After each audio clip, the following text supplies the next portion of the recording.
Boa noite. Boa noite.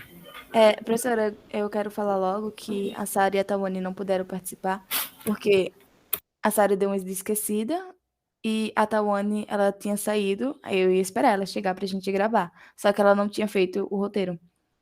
Então, só eu e o Thiago hoje de novo. É, Então, vamos falar sobre o estudo do poema, que foi o roteiro que a Sara passou, a senhora passou.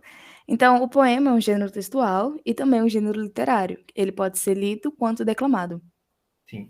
E os principais elementos que compõem um poema são os versos, a métrica, a estrofe, a rima e o ritmo.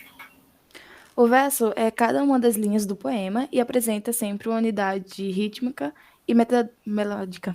Quase errei.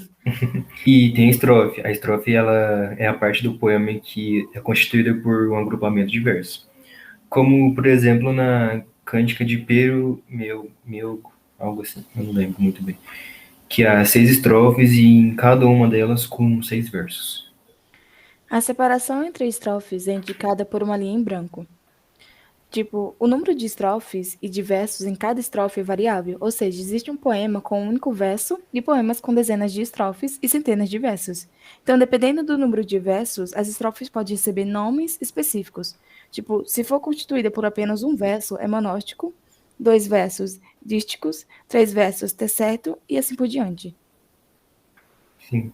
E tem a métrica. A métrica ela é a medida dos versos. Isso seria que o número de sílabas poéticas de cada verso.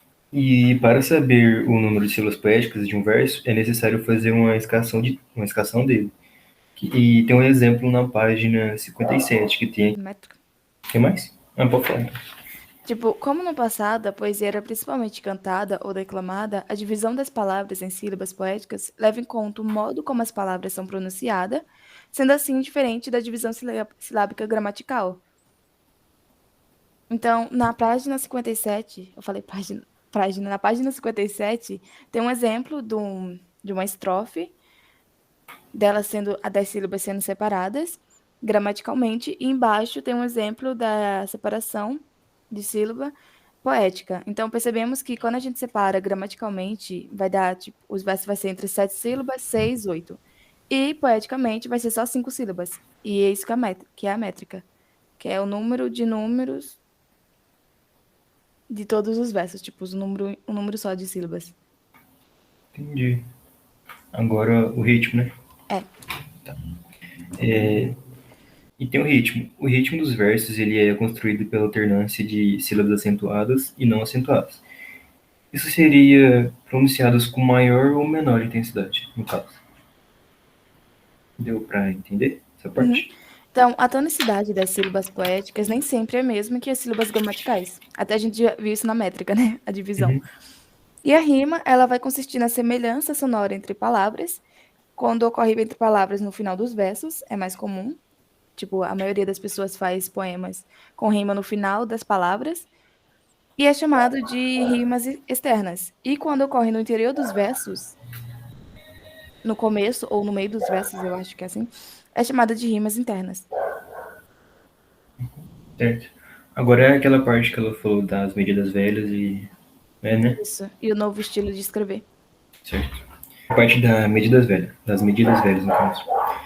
Antigamente, os poetas ou escritores, eles escreviam usando a medida velha, que neste caso era 7 sílabas, o, a redondilha, a maior no caso, e 5 sílabas métricas, que seria a redondilha menor. Como eu já tinha falado sobre aquele novo estilo doce de escrever, ou seja, medida nova, é, a partir do classicismo, como a gente estudou no roteiro passado, é formado por 10 sílabas métricas ou 12 sílabas métricas. E Certo, acabamos. acabamos. De... E Lívia, mais uma vez a gente pede desculpa pelo que aconteceu das meninas não poderem ter vindo. E a gente queria conversar com a senhora uma coisa depois. Ou não sei se a Salete quer falar agora também.